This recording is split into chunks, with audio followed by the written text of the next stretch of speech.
88.1 The Burg, your movie central. Welcome back to What to Watch Weekends, everybody. My name is Nathan, the host of What to Watch Weekends, and I am joined by my two guests, if they'd like to introduce themselves, so I don't do that for them. Hello, my name is... Oh no, hang on. Wait, was that the right one? Try talking now. It's not turned up. Oopsie daisies. Because 2 is over there. Oh, there it goes. I didn't turn up the microphones. Now you can introduce yourselves. Okay. Well, hello, my name is Carol Jean, and I'm CJ. I'm the host of Antiques Vintage Radio Show, Vintage Antiques Radio Show on Mondays from 4 to 5. And then my co-host and I have a show on the 5 that we co-host together about foodies, about being foodies in America. Nice. Good stuff. My name is Noah. I do the 9 o'clock news Monday, Wednesday, Fridays as a part of News Central.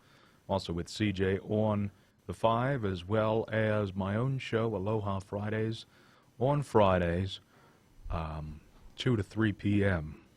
Very nice. Yeah. Very good to have you guys on. And Thank you. we are talking about movies today. Yes. I know, it sounds crazy. Shocker. I know, but What? we are talking about slasher movies, specifically starting off with Halloween from 1978. Yes. Which is, Backslash or forward slash?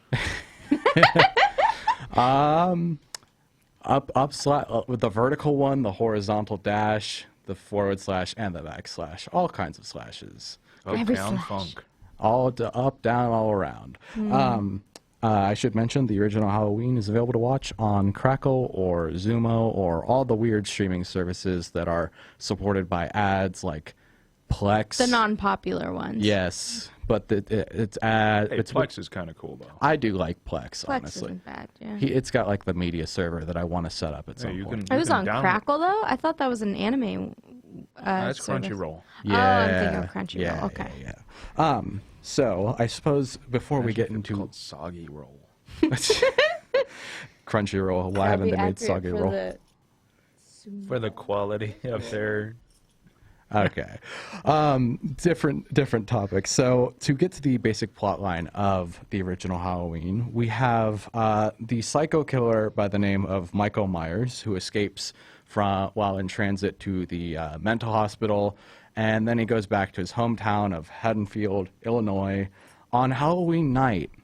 Wow, it's called Halloween, and it's happening on Halloween night. Who would have guessed? I wouldn't have. I didn't know it did that until I watched Just like The it. Nightmare Before Christmas. I never would have guessed it'd take place during Christmas time at some point. Did it? I don't know if that movie actually took place. It starts in Halloween and ends on Christmas. Oh. I've seen that movie more times than any other movie ever, and I never really paid attention to the clock. I know that it counts down like how many days until Halloween, but I never did the math in my head like this is in December now, because it like I think 100 days pass and then they are in the December. Yeah, they time skip. Yeah. Because they have the bit where it's such and such days to Christmas. Once they start singing, making Christmas, right. making Yep. Christmas, la la la. Yeah, I remember that. Yeah. Oh boy, I have so many opinions on that movie, but that's completely different. Okay, so I have so many positive things to say about Halloween specifically, but we were just talking about it before we started on the show, and I think, I don't know if you two have seen this movie. I have, yes. Have you seen it, Noah? Yes. Okay. I'm going to let you guys talk about your opinions real quickly first, like just an overall, like kind of a broad overview of what your guys' opinions on the movie would be. I think for what it is, it's not horrible, but like I was saying to you earlier, it does not particularly entertain me personally. I know this will be a controversial opinion for sure, but to me, and the reason why like it's gonna be, I don't know what happens to me with movies. Like I can see when things are objectively good, because like with Star Wars, I get bored watching Star Wars. Yeah, that's and fine. that's objectively a very good film series, the originals. But with Halloween, I don't know. I feel like the pacing is definitely slow at certain points. And when I first watched it, it was before I got on social media and stuff, and before, you know, all Instagram Reels and YouTube Shorts came around. So it was a while ago. But I felt like there were definitely some slow points, especially towards the end, or points where a main character's like running away and he's just walking, and then, oh no, they trip and fall, and Right. that's kind of the polar opposite of an ex machina, I would say. I don't know if there's a term for it, but it Machina feels, ex Deus. yeah, it feels like a cheap, you know, way to have him catch up. I feel like there are definitely better ways of doing that than, oops, I tripped on some grass. But that's just my personal opinion. I don't think it's horrible. I don't think it's the worst of the slasher films either. But for me personally, it has some slow pacing at points that I think it kind of takes me out of it at times. Right. And some of the editing is a bit choppy as well. And that takes me out a little bit, but I expect that in slasher films, so Yeah. that's not a big problem. It's No. mainly the pacing. Right. What about you, Noah? Well, I have to say the fact that John Carpenter completely composed the theme in a couple of hours with 2 instruments and his friend, and the fact that it's such a relevant piece of music that we still hear it in, granted, memes, but even at Halloween parties, Oh, yeah. Halloween playlists on Spotify, you'll get John Carpenter's Halloween. Yeah, it's a great piece of music. Right, it sticks in your head, and every time that he shows up, it's kind of like, I guess if we're going to talk about Friday the 13th later on. Oh, yeah. You know, the ch-ch-ch Yeah. sort of thing. It's the same. It feels the same as, uh-oh, the big man with the knife is coming. Exactly. Michael Myers, I like the fact that he's just some guy. Yeah. He's just a dude who's on a mission. He's out for blood, and that's it. It feels more real than, say, Jason's a swamp monster. Right. Freddy is a sleep paralysis demon. He's a Yeah. literal demon from hell. Oh, yeah. Michael Myers is an escaped convict. Yeah. That can happen in any small rural town in the United States. It's the same with Scream, in the sense that the killer is a lot more real. He's exactly tangible. He's not like Saw or something where there's these impossible traps and contraptions and Oh, yeah. or somebody chasing after you with a pizza cutter. I, Things like that. I'm sure that's been done in a parody before. Yeah, in DV situations. The fact that take the example of when Michael traps, what's her name, Lori, in the closet, Yeah. and the hangers are smacking around, and that's a smart move. That's something that a real Looney Tune like Michael Myers would do, is to trap somebody in not just their own home, but in a closet, and then that makes it his job a whole lot easier. Oh, yeah. And I think, I mean, it's a very, I think it's funny to notice the trend of those 80s, 70s slashers, of how they start out with a really, really solid first movie, and then by about movie 3 or 4, Oh, gosh. it's Michael Myers, H2O, just add water. Yeah. You know, when I saw that title for the first time, I thought to myself, so is he going to have a mermaid tail or not? Is that an actual title for one Well, of the there movies? is, it's Halloween H2O, but I was making a joke about Of the H2O, mermaid. just Okay, add water. Right, right. Yeah. But it is H2O. Yes, it is okay, H2O. that is ridiculous. Which is water, just add water. Oh, yeah. That's Water, a- water. Water, water everywhere. Water in my Fun hair. show, though. So I think now I'm going to backpedal and kind of address both of your guys' opinions.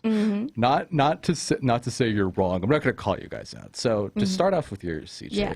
I think here's what I'll say. I agree with you that the editing's a bit wonky Oh, for yeah. sure. For sure. I think after rewatching it, I was like, this is not a perfect movie. No. It's definitely far from the tight, concise masterpiece that I thought it was when I first watched it. Yeah. But I do think I think it's totally fair that you said it's not exactly for you. Yeah. For me, I weirdly had a strong attachment to it just because I think it was like the first time I saw it was like a year after I'd seen the movie Psycho. So it was like the first proper like big well-known constantly talked about slasher movie. Yeah. Or at least it was one of the big ones. In that- recent memory, yeah. yeah, it was like I watched it for the first time last year around Halloween as well, and I remember watching it and I was like, this is amazing. Yeah. Because Psycho's really good, but it wasn't the thing that kickstarted it. No. I think that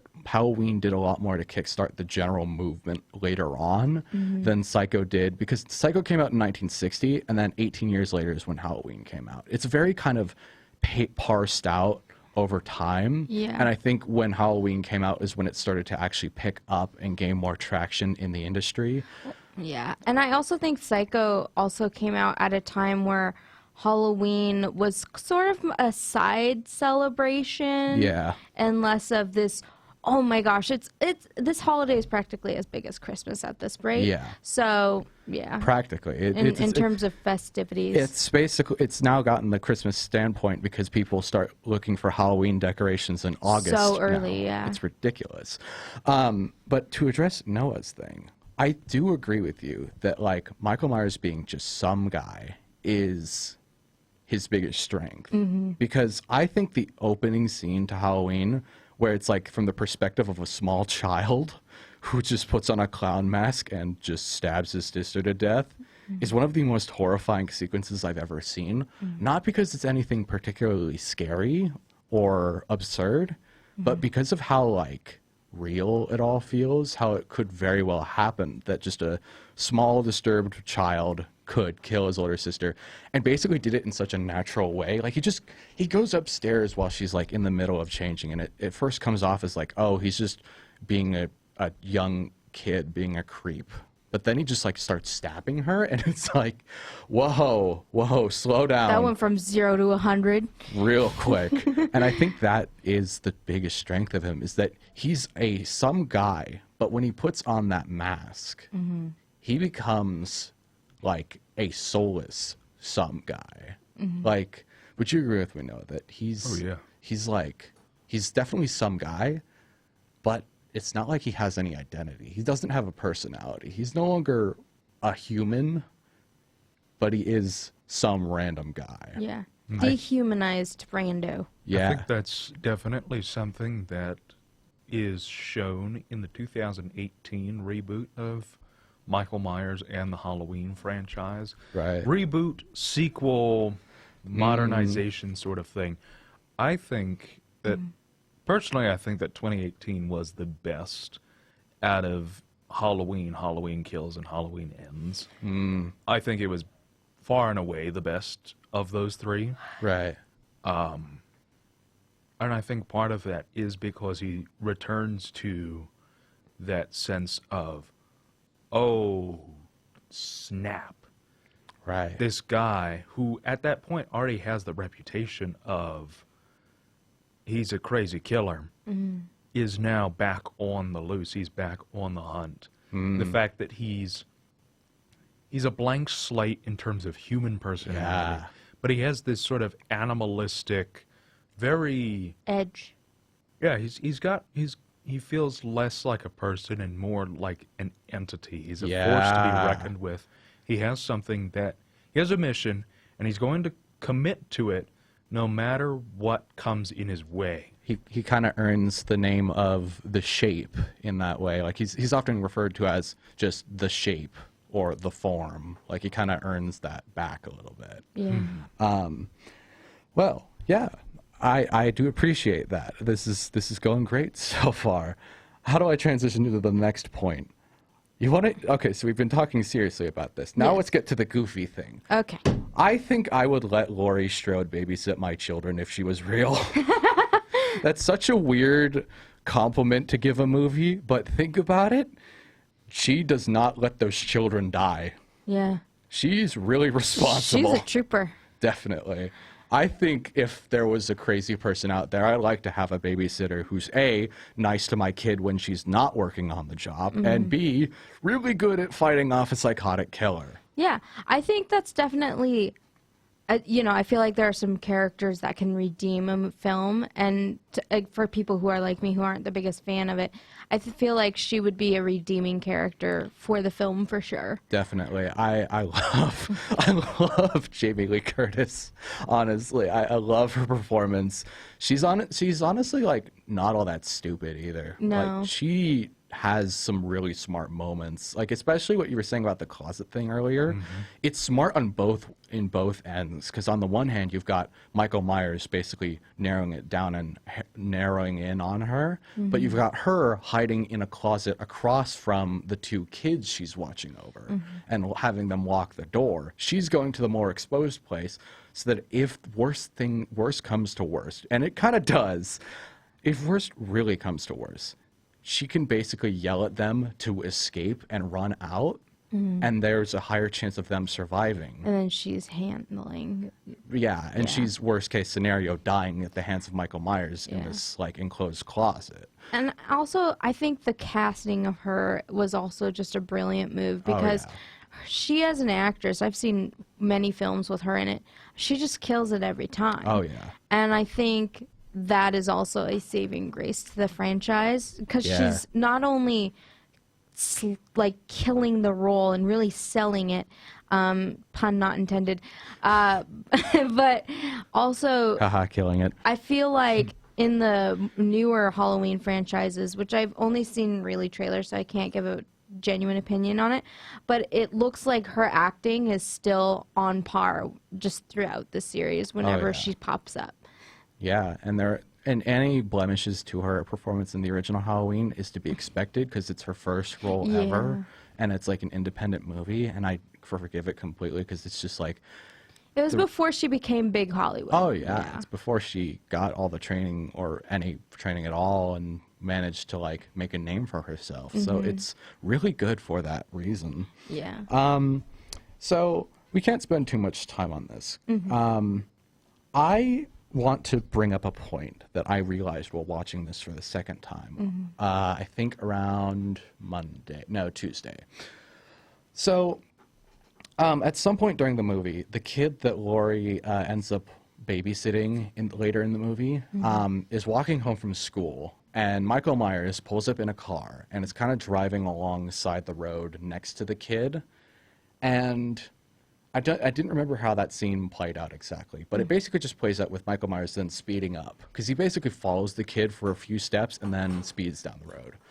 That's when I took a step back and I went, hang on, is that that feels, the subtext feels so very clearly stranger danger to me. That, like, the way it's shot, it's showing it from the perspective of Michael Myers in the car, looking through the open window on the other side, through the passenger side, watching the kid walk down the street.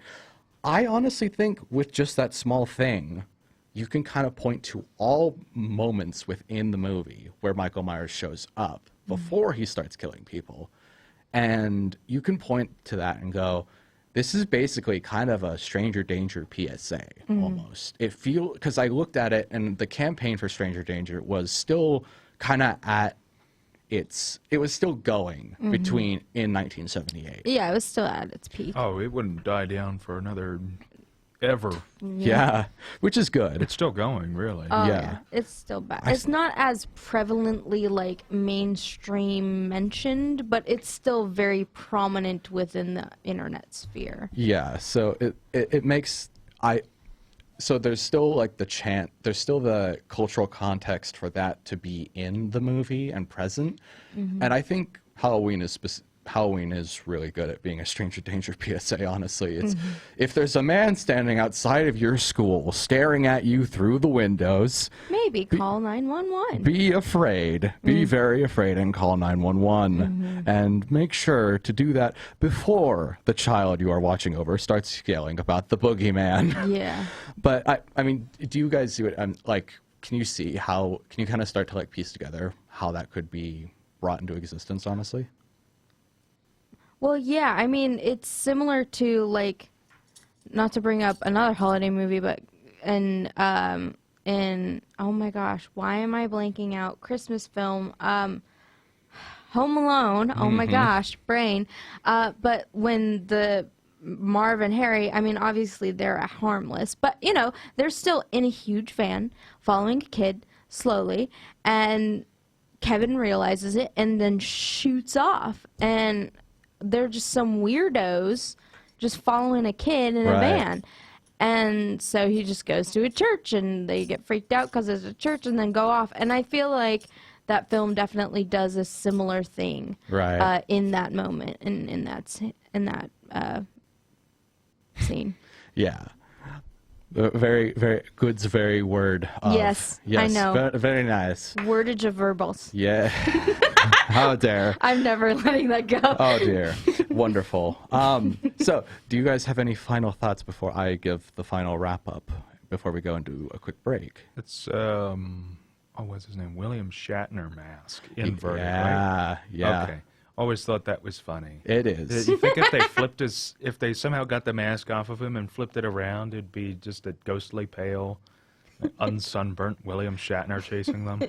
I thought they just painted the William Shatner mask No, white. they inverted, No, it's it inverted. first, Oh. and then they painted it Yeah. on. Okay, and then they like glued So the does hair that onto mean it? that Michael Myers is kissing him while wearing the mask? I would rather not think about that. My final statement on Halloween is honestly, after rewatching it, it may not be John Carpenter's best movie, and it's not perfect, and it has some rough edges, but I still really like it, and I still think it's really good, and I definitely recommend it, especially if it's around Halloween. Like if you want to watch, Oh, yeah. if you want to watch a movie around Halloween, might as well go with Halloween. You can't go wrong. Thank you all for listening thus far. We are going to take a quick break, and when we come back, we will jump into the Texas Chainsaw Massacre. Ooh. 88.1 The Burg, your movie central. Welcome back to What to Watch Weekends, everybody. Noah's given me a real funny smile. I'm sorry. No, you're good. What's so funny? No, it was just the way you said 88.1 The Bird. Is that a... Spooky. If you want me to do it in a crazier voice, I can do it in a crazier voice. Oh. 88.1 The Bird, no. Batman. 88.1 The Burg, your mortifying movie central. That was the exact voice I used for the intro for What to Watch Wednesdays, the entirety for the month of October. Yay! It was so much fun. That does sound like fun. Yes, but my voice was so thrashed after a single show. That sound like I a bet. Marine Corps drill instructor. Get over here, you! I described it more as Dr. Doofenshmirtz if he was a basement dweller. An old granny who chain smokes. Hey, Toots, how you doing? Okay. I still can't get over the fact that platypus actually glow green under ultraviolet That light. was so crazy. We are going to get so off. Anyhow, Texas Chainsaw Massacre, the right? Texas Chainsaw Massacre from 1974, available to watch on Amazon or Tubi or wherever. Now, how would you define the movie, Noah? All right, so there's this man in Texas. Uh-huh. He's got a chainsaw and he goes on a massacre. No way. No. Oh, yeah. Now allow me to massacre this movie with my opinion. Oh, He turns it from a massacre to a sassacre real what?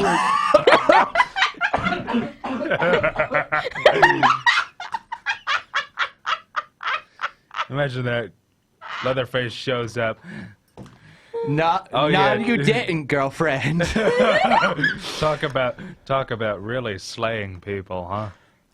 I'm gonna. That hurt. That hurt. I am so sorry for anybody who had their volume turned up way too loud the moment I started coughing. Jeez, I am sorry. We're going to get back on track with the plot line of Texas Comes up to Chainsaw. with a chainsaw to one of the main characters. Slay girl. I'd hate the movie even more than I already do if that ever happened. Okay, so the plot line. It's a modern remake. Jeez, that's gonna be a clip somewhere. So, for the basic plot line, we have 5 teenagers who are traveling through Texas, as Noah did mention. They meet the guy in Texas, a man by the name of Leatherface, who is next door to a family farmhouse that these 5 teenagers stop at. Let me tell you something. Yes. I've seen this movie twice. I saw it once last year, and I didn't really like it. I was like, 7 out of 10. It's fine. It's okay. I rewatched it this year because after that, I was like, I didn't get that. Why do so many people like this movie? And so I rewatched it this year to make sure for a fact that my opinion was like 1,000% confirmed. yes, because people really like this movie, and I didn't want to get ripped apart for not liking it. So I rewatched it just to give it another fair chance. I was like, I'm gonna excuse any problems with it. I'm gonna see if I care about the characters and I can find any sort of horror from it. And you know what? My opinion of it decreased on a rewatch. Dang. That's surprising to even me. Like, sometimes I watch a movie and I don't get it, and then I rewatch it and I'm like, wait, I was wrong, I get it now. This one, I was like, no, I get it, and I hate it. So, substance issue, I'm guessing, like the substance of the film itself. Yes, it's very much a problem with that. Let me start off with the basic one. Okay, so for a horror slasher movie, there's 2 things you need to have happen. You need to have the slasher be a significant, scary threat, and you need to have characters you care about. Yeah. Or in terms of the teenagers, you need to be able to have some identifying feature about them. There's got to be something there. This movie fails at both things. First off, I don't find Leatherface scary. Yeah, no, I just looked at it. I've seen bits of the film, and He's just a guy with, like, on the one hand, it's scary that his mask is made from human flesh. On the other hand, it's so yellowed and jaundiced that it kind of looks more like rubber.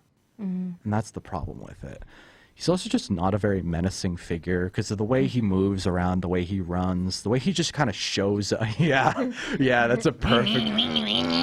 It's exactly that. That's the problem. Like, he's just a crazy hick in the middle of Texas. it's more comedy than thriller Not scare. even comedy. It's just kind of stupid. Yeah. Hey, he's got the whole mask and everything, and then he's just... Isn't there a shot where he actually raises it above his head and Yeah. just starts chasing people? Yeah, but most of the time he's running. Okay, he's running more like this.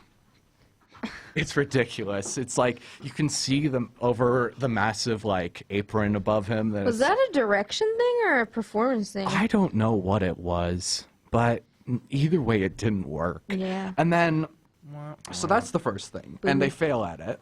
The second thing is to have characters I care about. First off, I don't care about any of the characters. Oh, The only one that what? no, it's just... Just like, oof. Oh, whoa.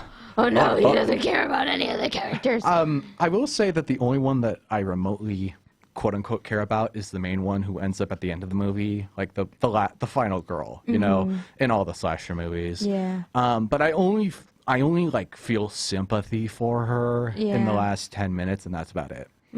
She doesn't really do anything to really establish her as the main character. It's kind of the Evil Dead thing where Bruce Campbell isn't the main character, really. But he's the main character. He's the one who's still there by the end of Yeah. filming, so they just have him be the main character.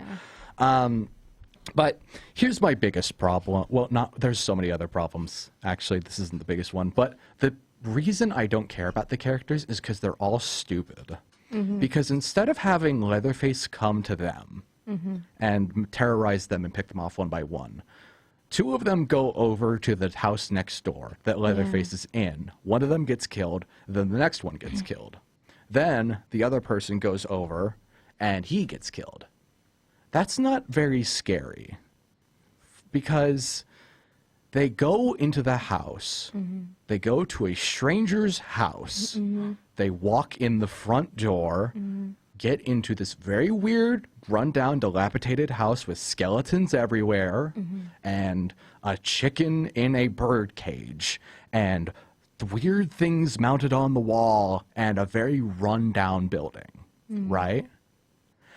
And instead of going out the front, back out the front door, they stay in there. It reminds me of this ad where it's like, should we go through the gates of heaven or should we go through all these running chainsaws in a back street alleyway? Isn't that a Let's run Geico through the ad? chainsaws. Yeah, something like that. It kind of has that vibe that you're describing. It's like, do you feel sympathy for the people who go through the alley with the chainsaws? No. Exactly. So I don't feel sympathy for the people who go into the house with the chainsaw maniac. Now, if it's like a shed in the back of the woods versus, you know, an alleyway of laser beams, obviously either way sucks. So you're not going to feel as like, oh, wow, this is a new level of stupid.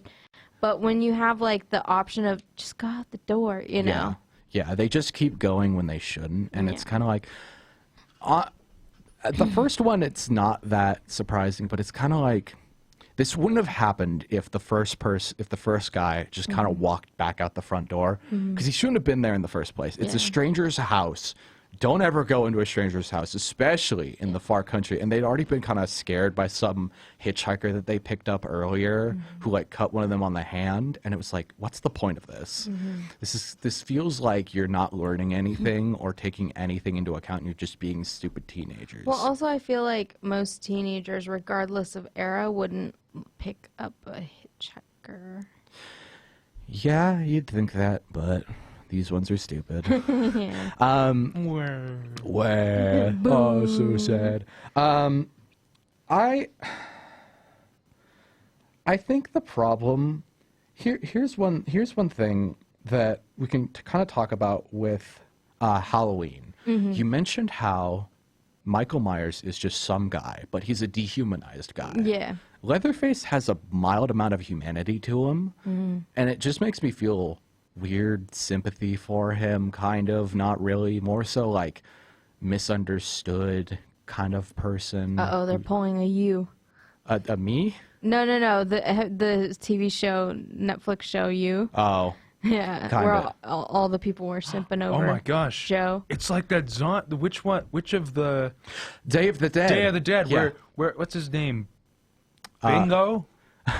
Gongo? I don't remember. Yeah, we'll call him Bongo the zombie. Yeah. He's like, oh, Godzilla says I have to learn to fight my own battles now, Yes. kind of thing. Yeah. Oh, he's like, I'm gonna speak my personal truth. Yeah. he has that, you know, they add the humanity to the monster, and then you feel weird because it's, what's going on? Yeah, this is a human being. This is just a human being He's just a guy. This is just like a poor human being who's been very likely abused by his two crazy brothers in the middle of Hick, Texas, and now wears leather faces. I will say though, just because bad things happen to you is not an excuse No. to be bad. No, it is not. Absolutely not. And mental illness in and of itself is not an evil thing. It's that they, you know, there are some mental illnesses that do cause harm. But again, it's definitely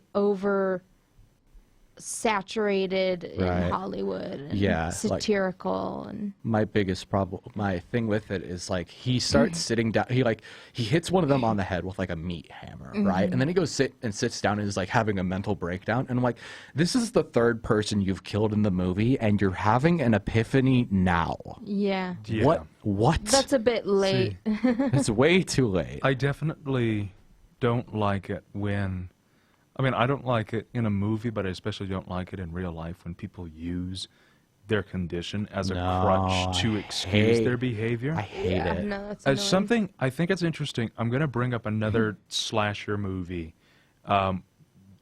American Psycho. First off, Texas Chainsaw Massacre plays in the background in one of the scenes Right. where Patrick Bateman's working out. But you see how online he's nowadays characterized as this cool, awesome dude. He's in a suit and he works in New York and he kills people. But if you actually watch the movie, Patrick Bateman's a loser. Yeah. He's a pathetic, lying loser. I mean, there's a point where he's on the phone with his lawyer, sobbing about all the people he killed. I think I ate part of their brains. And he's crying about it, but it's Pathetic. not because he actually feels bad. It's because he is feeling sorry that he's going to get caught.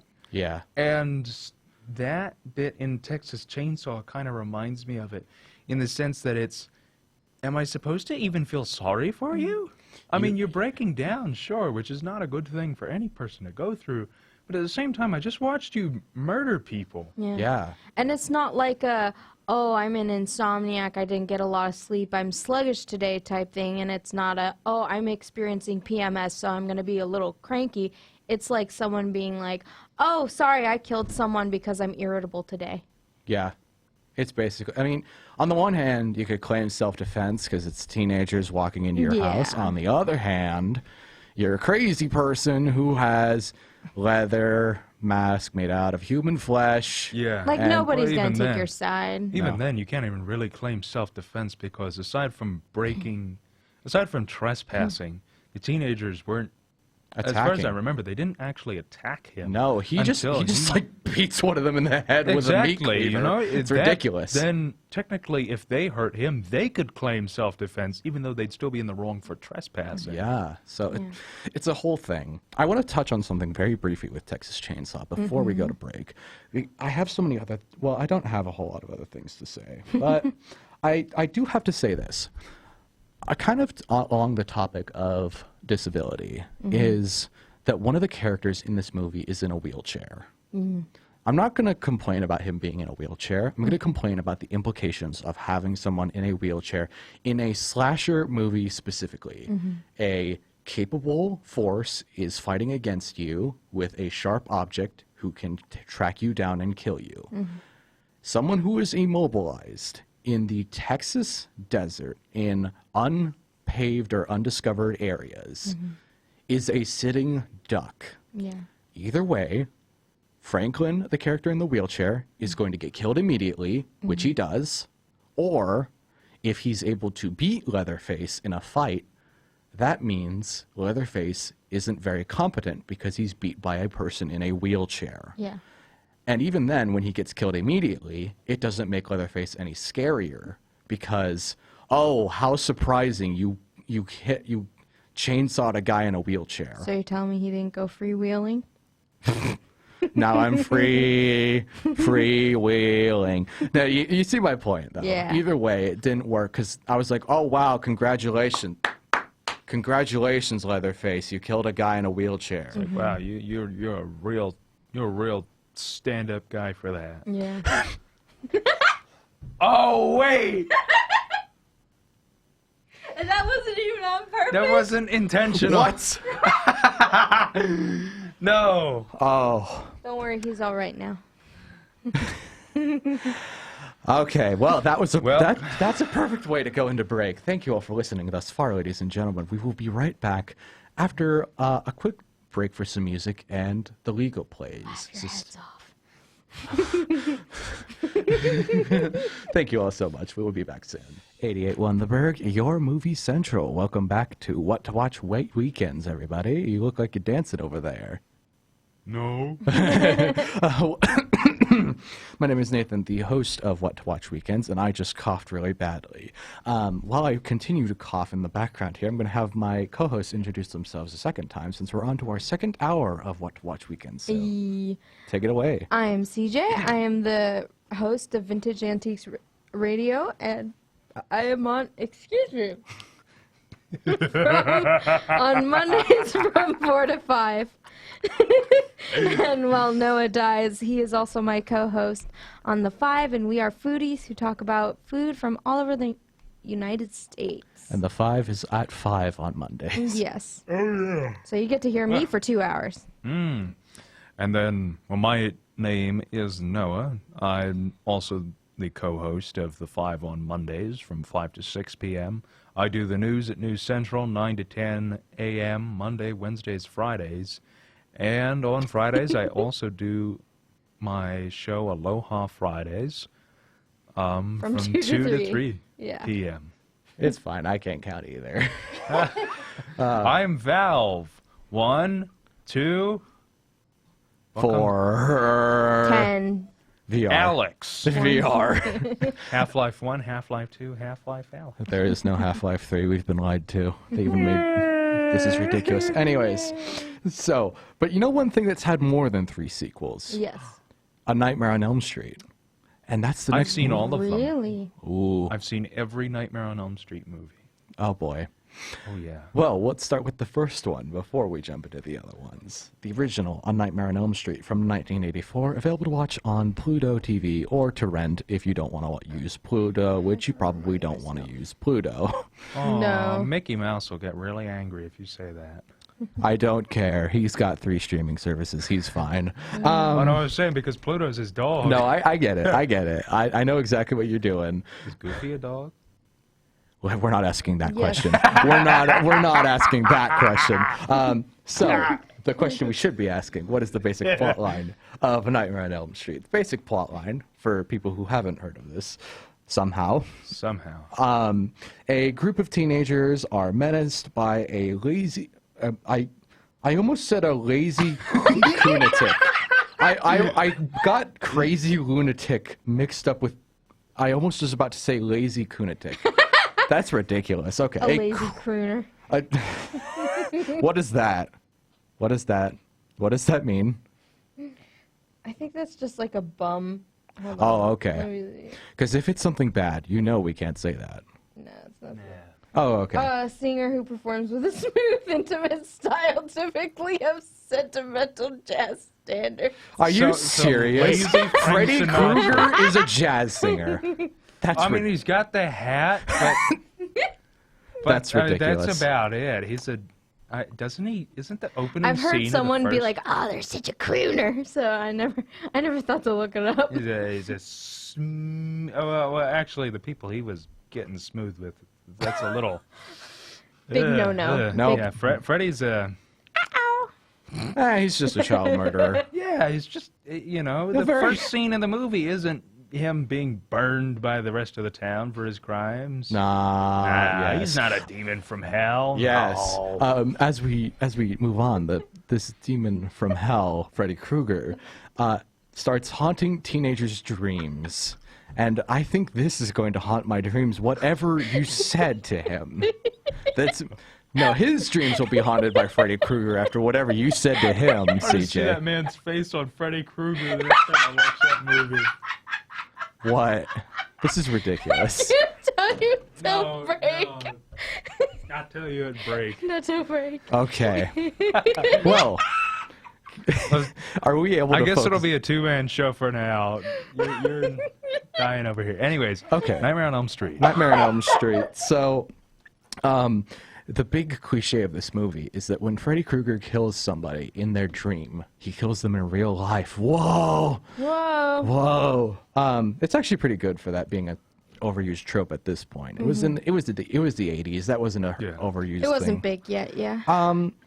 Actually, so here's one thing I got to talk about with Nightmare on Elm Street. First off, I didn't rewatch it this past week before my show on Wednesday. Yeah. Because I'd seen it last year, and I'd had a bunch of other stuff to do. So one of them had to kind of go to the wayside, and it was Nightmare on Elm Street.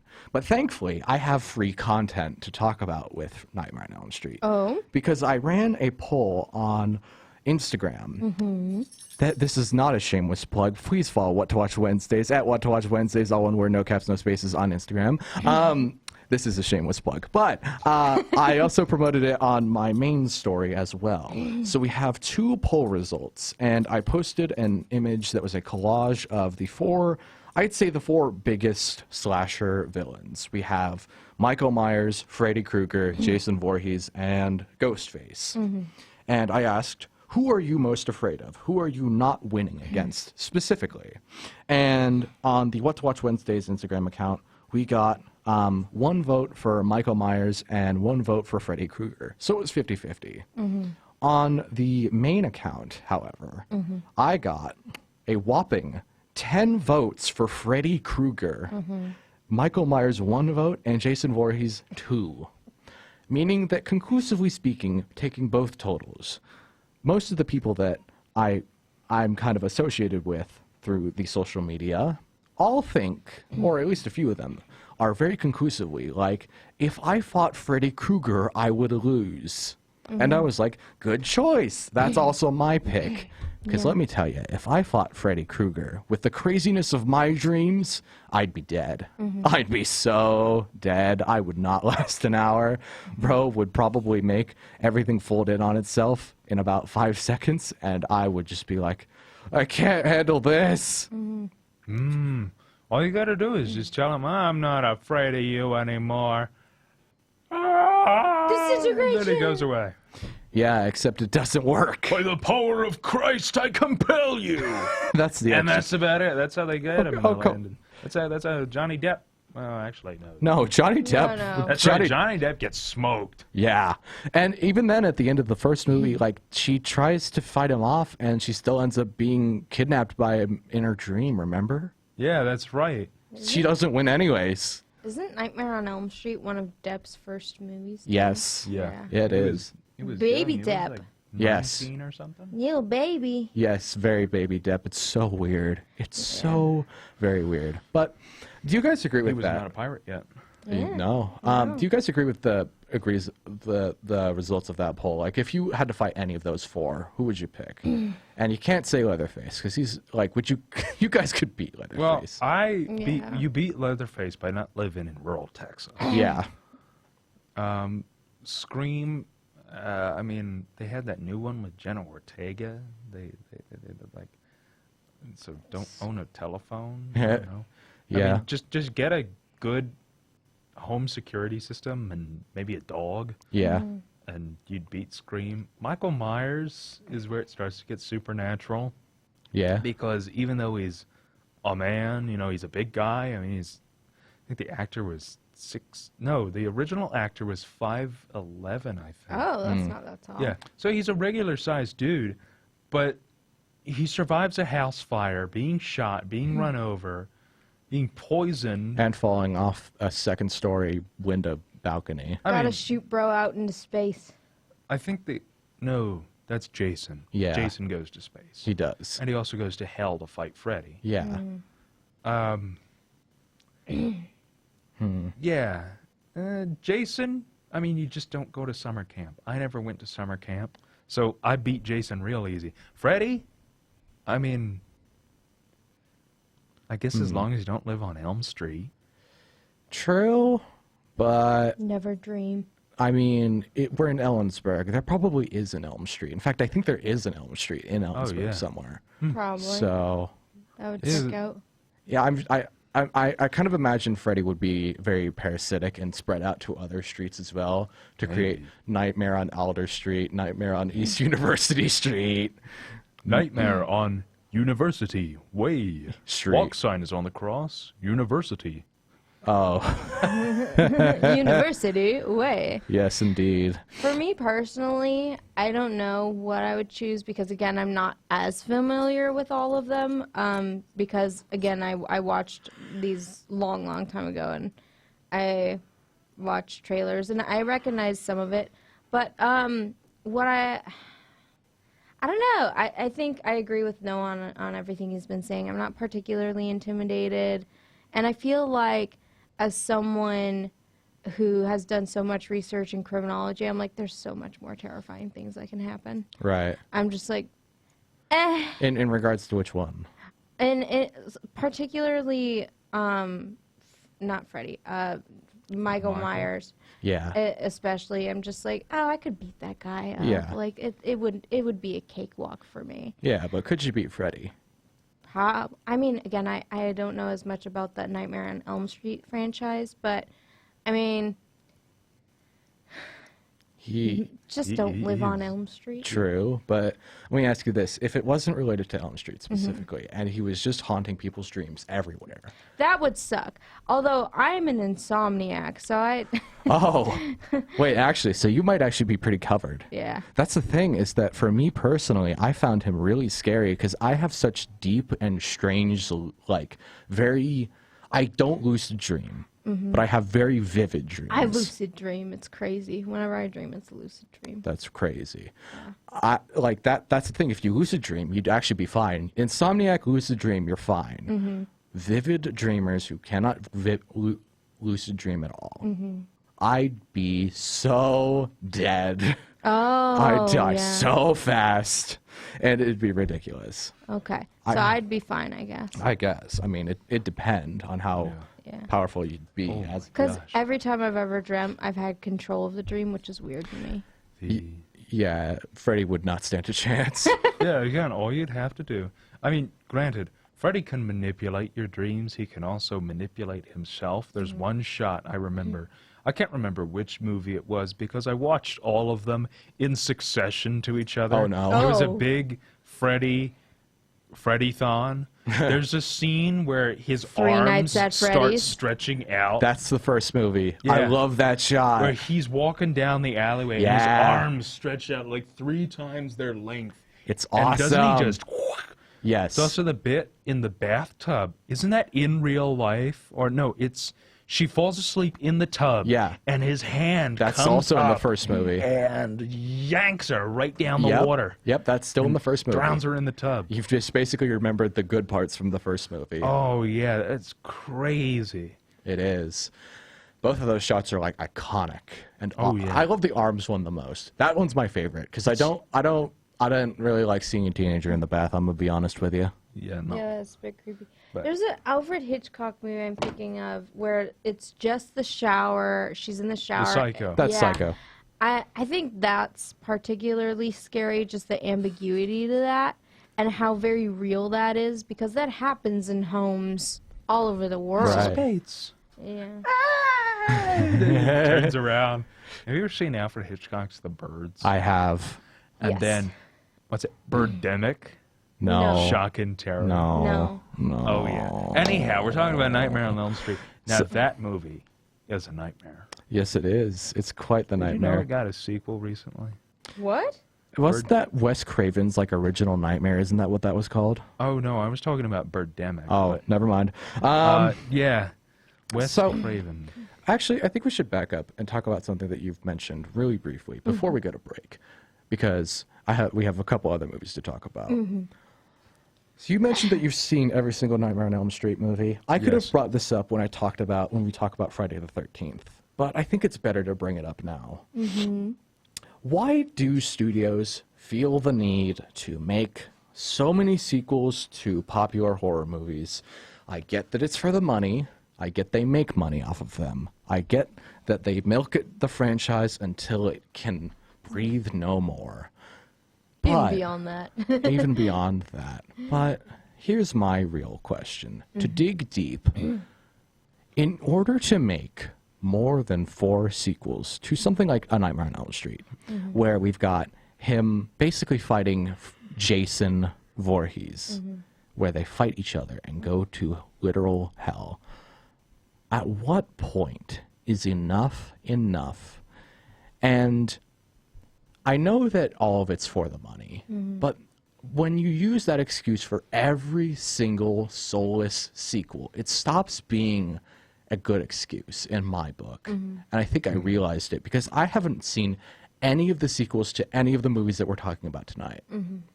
I intentionally avoided them because I thought the originals were good enough or Standalone, yeah. standalone enough to not need anything else to them.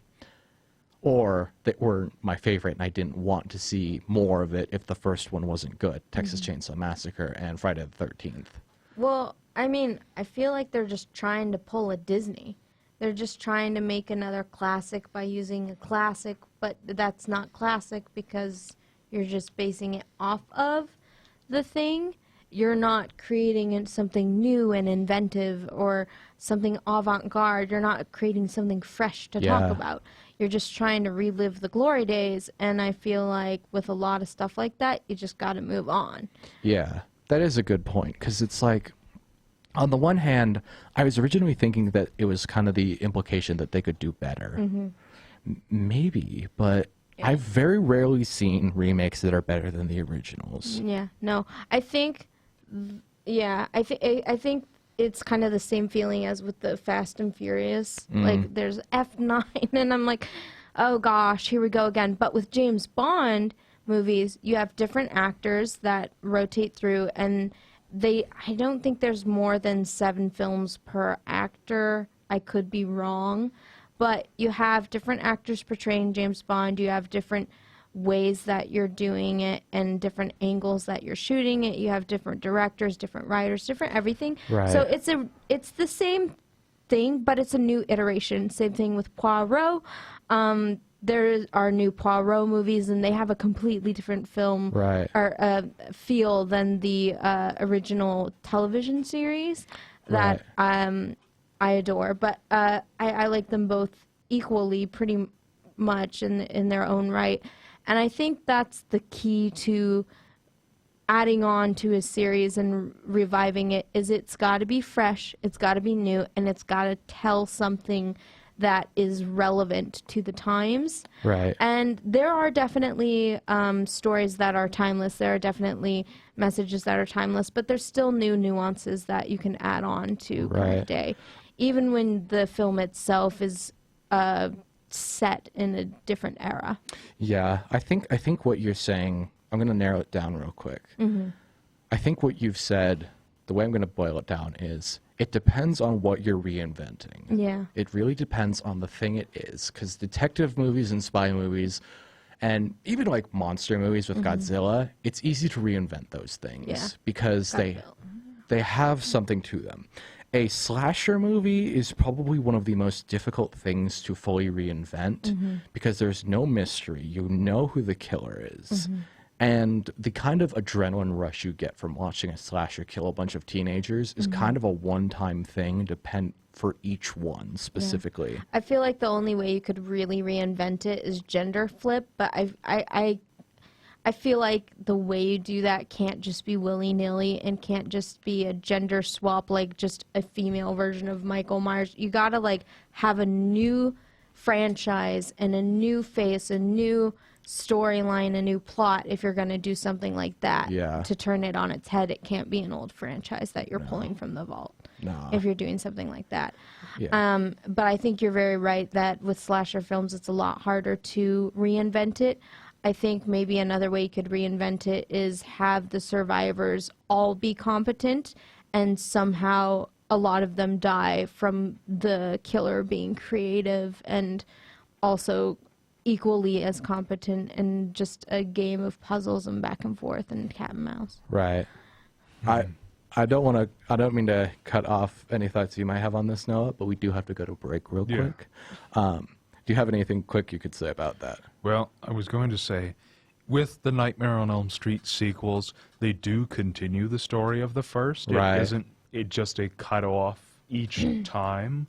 They do have lead-in and tie-in to each one. Right. And there are different ways, because he is a dream creature, he's a dream demon, there are new ways that he kills somebody every single movie. Yeah. And as far as I remember, it follows the main girl for at least the first 3 movies, the one who gets snatched at the end of the first. But it is interesting to note that after a while, even though he is killing people in very creative ways, I think it does get a little dull at times.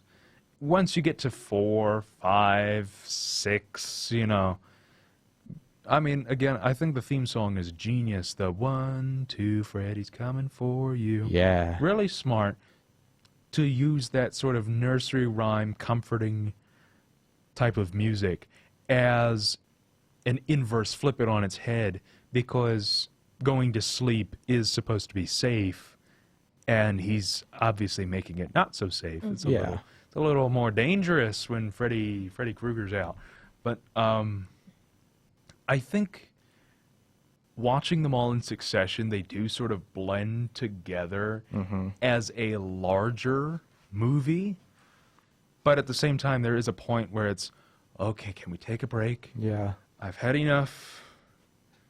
It does help that Freddy is a lot more, he has a real personality. He's got some sass to him. He likes to make jokes and make light of these people that he's torturing and killing, which adds to the experience. But again, I think if you're going to watch all of those sequels, definitely take a break at some point in the middle, just so it not just refreshes in straight your shot. mind. Yeah. I also think keeping canonicity is extremely important, because the thing that I think a lot of franchises don't realize is that fans keep ridiculous, amazingly meticulous track of canon.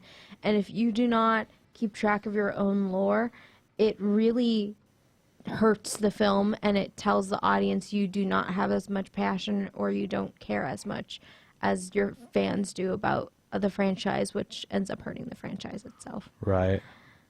Well, very good.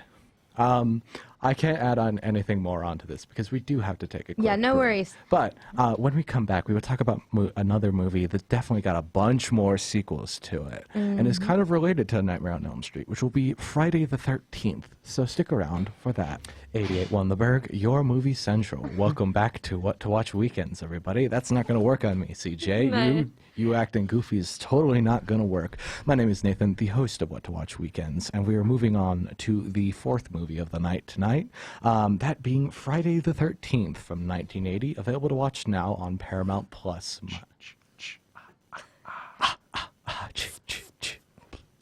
You know, that's the kind of sound I make after having a nice, cool, crisp glass of water at 1 o'clock in the morning. I wake up.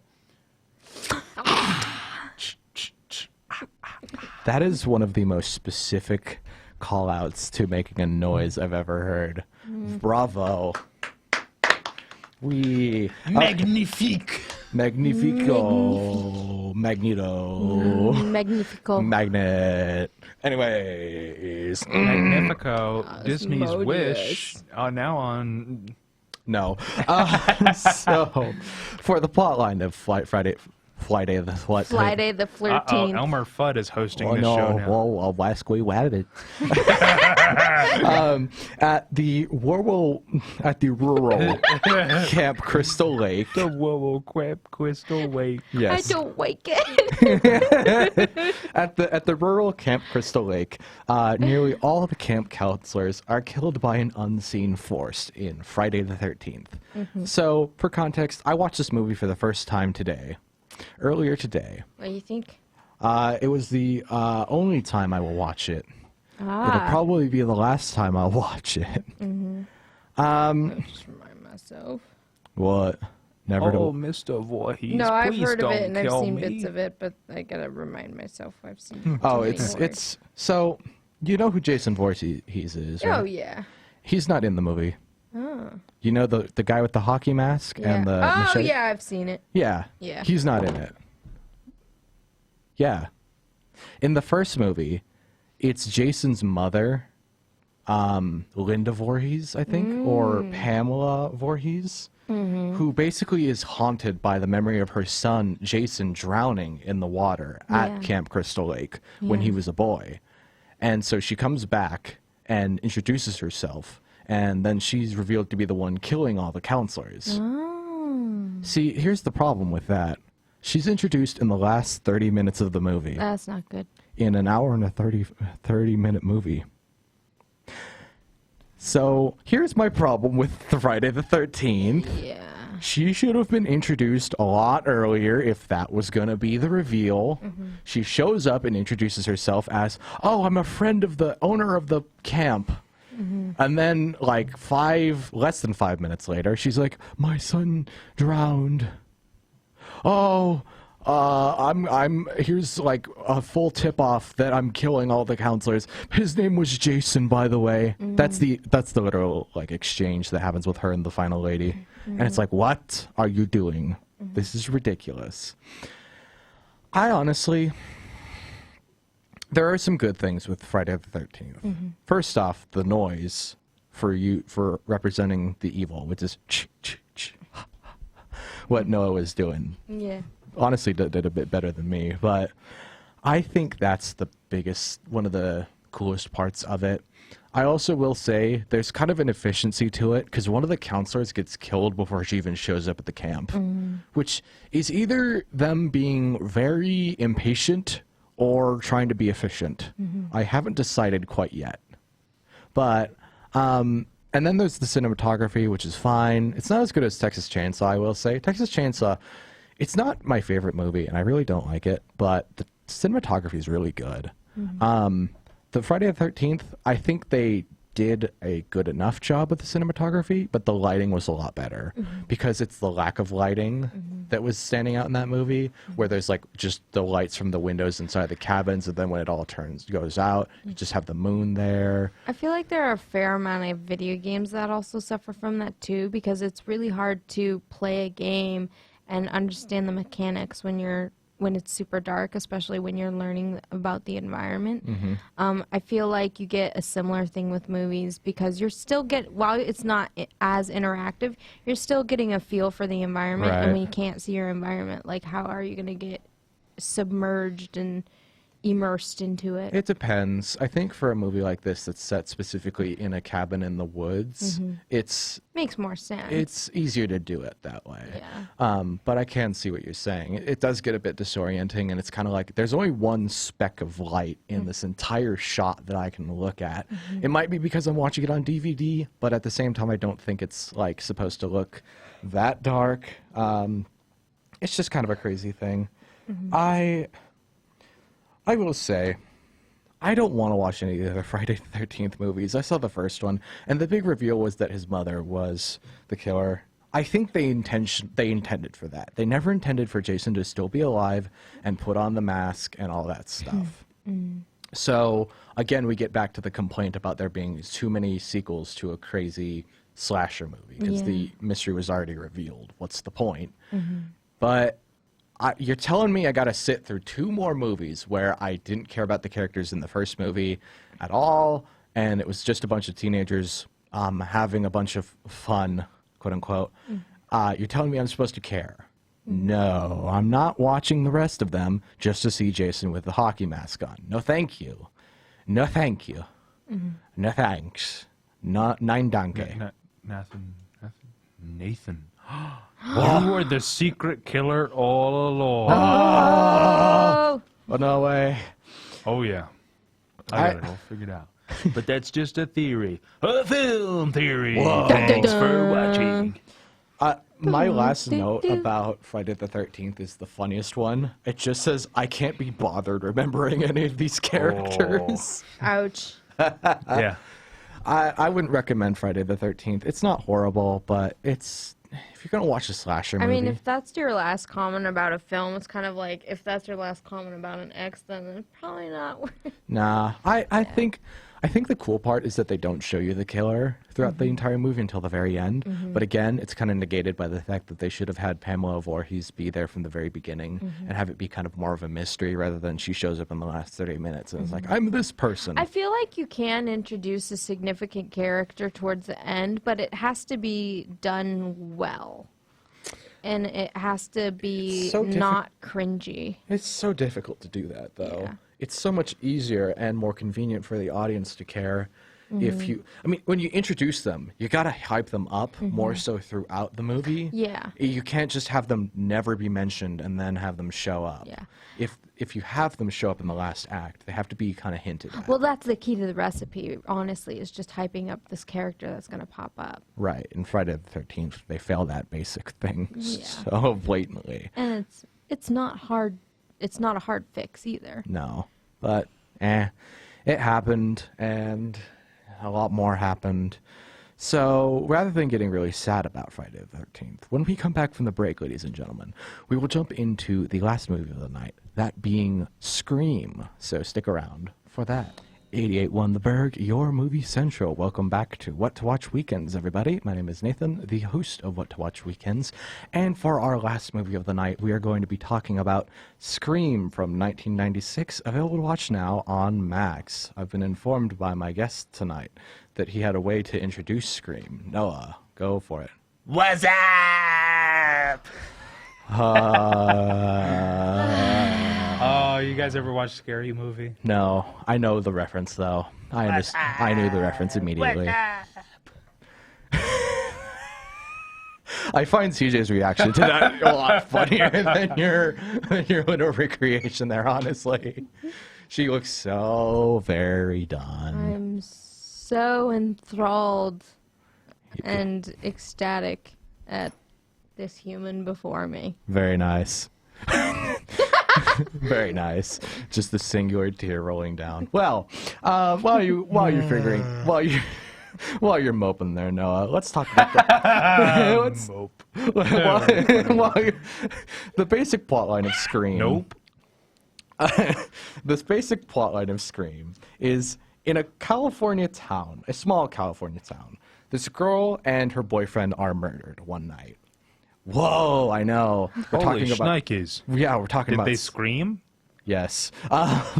And so. Very quiet. Oh, no. So, one of the girl's classmates, a girl by the name of Sydney, gets kind of flashbacks to a year before this murder took place, where her mother was also pretty brutally murdered. Because it's a smaller town, and these kinds of things tend to rock a community like this. Mm-hmm. So, she starts having flashbacks to it, or problems with it, and then her flashbacks or her memories of it are kind of well confirmed and well based, because the killer of these two girls, of this girl and her boyfriend, then starts to target Sydney and her boyfriend and her friends. Oh no. Oh no, what are we going to do? Who is this killer? Well, Don't he's- have boyfriends. That'll solve the problem. there we Oh. go. That's a way to do it. Funnily enough, that would have solved the problem in Scream. Yeah, one of Because Ghostface is basically just her boyfriend. What is Noah doing? Are you Blair Witching over there? Hey! Blair Witch. Sandwich. Anyways, They should make a movie called The Sandwich. I'm going to be totally honest. I think they already have. Or there was darn like it. the Thumb Witch We project. need a Hawaiian witch called the Sandwich. Anyhow. Scream. Scream from 1996. That's pretty late after like the big ones. Yeah. Love the opening though. I loved the first 10 minutes of this movie. Yeah. It's so cool. Someone said it could just the first 10 minutes could be a short film. It and could. I agree with that. Yeah, definitely. It was great. Yeah. I honestly think, like, in today's day and age, you could make a short film that's like that, and then you get the full movie. Yeah. And wasn't that Drew Barrymore? Yeah. Oh, love her in that. Oh, yeah. It's great. I love the first 10 minutes, and I love how the movie carries the momentum after that. And the popcorn. Oh, yeah. Obvious but not obvious at the same time. Yeah, it's great. I love... Symbolism. Yes. Wait. How's that symbolism? I forget. Intensity increases. Oh. Therefore, popcorn starts getting intenser. More poppy. More poppy. Very nice. More puppies. Whoa. No, don't pop the puppies. Paw Patrol cross Scream. Can't wait for that. Okay. What Screaming. Paw Patrol? Can't wait for them to be in Fortnite. I think Scream is actually... No. Apologies Michael to headphone Myers? Michael users. Myers is in Fortnite. Yes, he is. That's unfortunate. That's sad. It's very sad. So's everybody. I'm sure Jason is at this point. Okay, before we start sharing one brain cell. Okay. So, I saw this movie for the first time today, and I really liked it. Like, I loved it. I think it was like... It's honestly... If Halloween is the movie that I think is the best slasher movie out of tonight, I think Scream is my favorite. Yeah. I think it's the one I liked the most.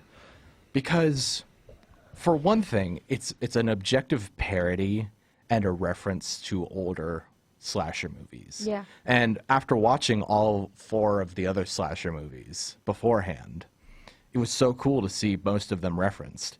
And I like that they didn't reference Texas Chainsaw Massacre at all. That's nice. But they referenced things like Psycho. Nightmare on Elm Street. Yeah, Nightmare on Elm Street, Halloween, Friday the 13th. Yeah. Like in that opening scene, it's just like, no, Jason Voorhees is not the villain of the original movie. It was the mother. It's like, I just watched that movie. Look at that. I get the reference. I know the thing from the, that's the thing from the thing. And this is one of the few movies that I think I got every single reference that it made. Like, actually, like every single one. We got like Exorcist, Silence of the Lambs. We've got Psycho references. We've got Halloween, Friday the 13th, Nightmare on Elm Street.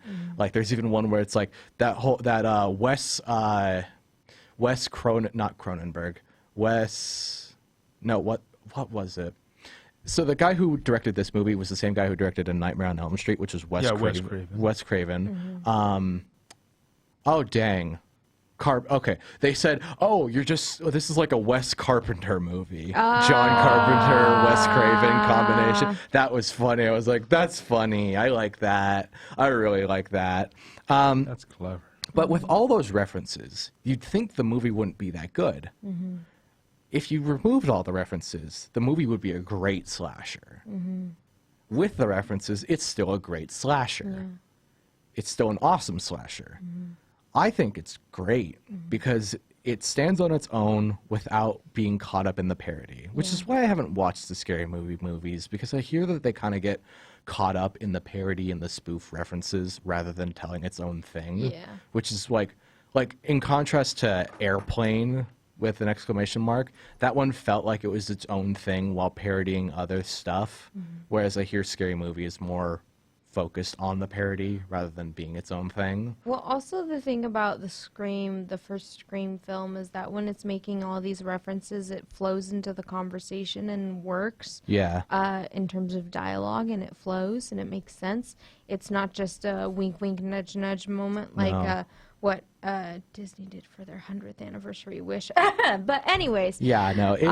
It's not just a shot in the wind. It works. It makes sense because they're basically dealing with some guy with a knife stabbing people. Yeah. Like it's a literal slasher running around. That makes total sense. I also think that this movie is beautiful because it has wide angle. I love wide angle camera shots. I love wide angle cinematography. Why do people not use wide angle? I want wide angle. They gave them all to Wes Anderson. Give them back. I want them back, Wes. Give them to me. I will steal them. No. I want the wide angles. Do a master shot in wide angle. Yes. The entire movie is in a master shot. Do a one shot. Definitely. One shot master shot. You gotta. It's like I think. Touch angle. Or touch. They do kind of do that in the opening. So it's great. You've seen it all the way through. Do you remember how it ended? Her boyfriend and Matthew Lillard, who played Shaggy later down the line, turned out to be the two guys playing Ghostface. Yeah. So it kind of came out of nowhere. Yeah. You're good, Noah. I'm done. The ending came out of nowhere, but it also made me not feel the need to watch any of the other sequels. No, you don't really need to. Didn't they just come out with 2 more? Yeah, They did. I think it's did. sort of funny how it started as a parody of slasher movies, and And now now it's it's fallen into become- the exact yeah. same pitfalls as all the others. It's so funny. But Maybe that's part of the parody. yeah, it could Who be. knows? I think they basically, the next 2 are basically like full-blown parodies because they're making movies based off of the events within the Scream movie, like the massacre that took place at the school in the Scream movies is being made into a movie because the original Scream is half based off of a real life slasher event. So they do it within it's like so meta. And then the third movie is like, here's the third sequel to the one that we were making in Scream 2, which makes my head spin faster than it can stop. I want to say we're running very short on time, but there are 2 things that I want to really hammer in. If anything, I like half the slasher movies that we've talked about so far. I've liked Halloween and I've liked A Nightmare on Elm Street. If I ever made a slasher movie, it'd be a lot more like Scream. Yeah. It'd be parody, or it'd make references, or it'd definitely be in wide angle, and it'd be goofy and fast-paced and very tight. I would put it in black and white, though. That'd be interesting, actually. Yeah. That'd be pretty cool. That'd be very cool. On the other hand, I also think that Wes Craven was a great choice to be the director for it. It's Yeah. like a match made in heaven. On the other hand, I also think that this movie is a perfect example of how to have a protagonist that knows how to fight your main antagonist. Yeah. Without, what's her name? Hang on. So memorable. Drew Barrymore. No. No, she gets. She gets killed in the first 10 gets minutes. killed. Sydney, the main character Yeah. of Scream. She's so memorable because she's actually competent. Yeah. Like Laurie Strode and like the girl from A Nightmare on Elm Street. I don't remember her name. It's been a year. Don't at me. Well, that's all we have time for. I'm sorry, you guys, we can't do a final plug because we do have to go to legal. No worries. But I do want to thank you both for being on here. Thank you. Yeah, to thanks Thank for you having us. inviting us. Yes, indeed. And ladies and gentlemen, thank you for listening to What to Watch Weekends. Follow What to Watch Wednesdays at What to Watch Wednesdays, all one word, no caps, no spaces on Instagram. I will be here on Wednesday from 8 to 9 p.m. Here on 88.1 The Burg. And we'll be back here on What to Watch Weekends probably on next Sunday from 8 to 10. So, boom. Saturday. No, next Saturday is the football game. Oh, that's right. Yeah, Sunday. Math. Oopsie daisies. Well, ladies and gentlemen, thank you for tuning in so much. And Have Good night. a good one. good night. I'll be here on Wednesday telling you what to watch. Goodbye.